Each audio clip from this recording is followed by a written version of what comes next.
नमस्कार दोस्तों, अर्पण Sangeeta YouTube channel पे आप सभी का स्वागत है। दोस्तों आज एक बहुत बड़ा अपडेट निकल के आ रहा है शिक्षा विभाग से।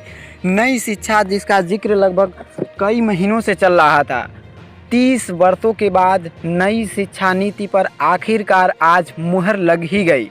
नई शिक्षा नीति में क्या क्या मिली है मंजूरी, और इसके साथ साथ एक और बड़ी अपडेट है, मानव संसाधन विकास मंत्रालय का नाम बदलकर अब शिक्षा मंत्रालय रख दिया गया है। इन दोनों के बारे में जानने के लिए इस वीडियो के अंत तक बने रहिएगा, और यदि आप चैनल पर नए विजिट कर रहे हैं तो चैनल को सब्सक्राइब कर लीजिएगा और बेल आइकन को प्रेस कर दीजिएगा। दोस्तों नई शिक्षा नीति में बहुत सारे अफवाहें भी उड़ रही हैं कि इसमें बहुत सारे नुकसान हैं, इंटरव्यू हैं, तमाम ऐसी चीज़ें हैं जिसके माध्यम से भ्रष्टाचार और पनप सकता है। तो दोस्तों आइए जानते हैं नई शिक्षा नीति में कुछ महत्वपूर्ण टॉपिक क्या क्या आए हैं।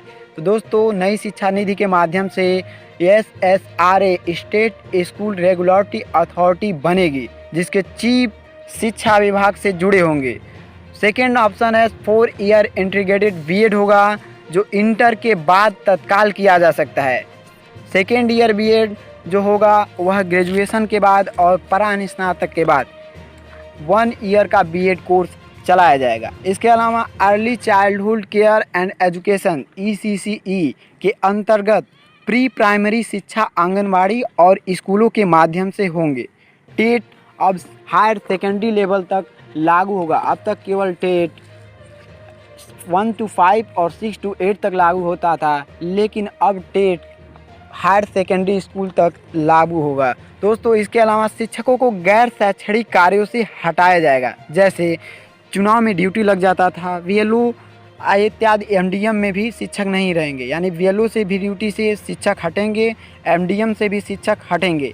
स्कूलों में SMSC SMDMC के साथ यानी स्कूल कॉम्प्लेक्स मैनेजमेंट कमेटी अब बनाई जाएगी। शिक्षक नियुक्ति में डेमो स्किल टेस्ट और इंटरव्यू भी, जिसका बार बार जिक्र किया जा रहा था, जिसके माध्यम से इंटरव्यू होगा, जिसके माध्यम से भ्रष्टाचार पनप सकता है। तो इंटरव्यू होगा दोस्तों 1 to 5 एंड 6 to 8 और हायर सेकेंडरी लेवल के लिए भी इंटरव्यू की सुविधा दी गई है, यानी अब बिना इंटरव्यू के शिक्षक नहीं बन सकते। एक बहुत बड़ी खबर यही है, और इस शिक्षा नीति का सबसे बड़ा और अहम फैसला यही है। इसके अलावा नए ट्रांसफ़र पॉलिसी आएगी, जिसमें ट्रांसफ़र लगभग बंद हो जाएंगे। ट्रांसफ़र सिर्फ पदोन्नति पर ही होंगे, यानी ट्रांसफ़र प्रक्रिया जो हमेशा चलती रहती थी अब ट्रांसफ़र नहीं हो पाएगा।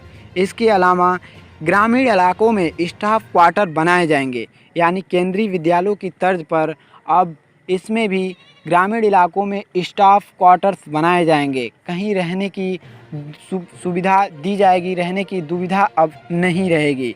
इसके अलावा RTE को राइट टू एजुकेशन को कक्षा 12 तक या 18 वर्ष की आयु तक लागू किया जाएगा। आपको बता दें इससे पहले 6 से 14 वर्ष तक इस RTE लागू था, अब यह 6 से 18 वर्ष तक लागू होगा। मिड डे मील के माध्यम से हेल्दी ब्रेकफास्ट भी स्कूलों में दिया जाएगा।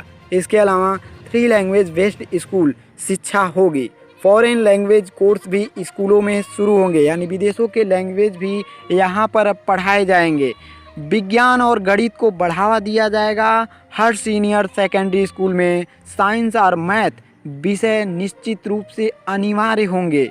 स्थानीय भाषा भी शिक्षा का माध्यम होगा। तो दोस्तों जो उस स्थानीय का ग्रामीण भाषा होगा, जिस परिवेश का भाषा होगा, वही स्थानिक माध्यम से उनको शिक्षा दी जाएगी। इसके अलावा NCERT पूरे देश में नोडल एजेंसी होगी। स्कूलों में राजनीति व सरकार का हस्तक्षेप बिल्कुल समाप्त हो सकता है, यानी स्कूलों में राजनीतिक व सरकार का हस्तक्षेप लगभग निश्चित रूप से समाप्त हो जाएगा। इसके अलावा क्रेडिट बेस्ड सिस्टम होगा, जिससे कॉलेज बदलना आसान और सरल होगा। बीच में कोई भी कॉलेज बदला जा सकता है। नई शिक्षा नीति में सिर्फ बीएड इंटर के बाद 4 वर्षीय बीएड, स्नातक के बाद 2 वर्षीय बीएड, परास्नातक के बाद 1 वर्ष का बीएड कोर्स होगा। यही सारे अहम फैसले लिए गए हैं। इसमें सबसे अहम फैसला है इंटरव्यू का होना, जो विद्यार्थियों को, प्रशिक्षुओं को परेशानी का सबब बन सकता है और भ्रष्टाचार का एक नया केंद्र बन सकता है।